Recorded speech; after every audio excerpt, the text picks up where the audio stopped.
Dumarami ang tutol sa pagpapatakbo ni billionaire Elon Musk sa Trump administration on initiative na Department of Government Efficiency o DOEG, ang grupo na layong alisin ang government waste, fraud at fund abuse sa pamahalaan.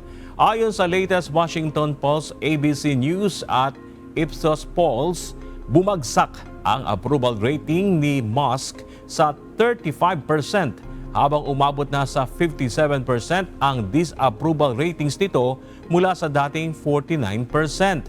Ayon pa sa survey, 60% ng mga Amerikano ang nagsasabing sumosobra ang Trump admin sa pag-layoff sa mga government workers, habang 66% ang tutol sa pagpapasara ng Pangulo sa Department of Education. Samantala, 77% ng mamamayan ang tutol sa ginagawang funding cuts ng pamahalaan sa mga universidad na tutol sa pulisiya ng Trump administration. Nanindigan naman ang White House na tinutupad lamang ng Trump administration ang kaniyang mandato na alisin ang mga pag-aaksaya ng pondo at gawing mas mabisa ang federal agencies, kasama na ang pagtanggal sa probationary employees.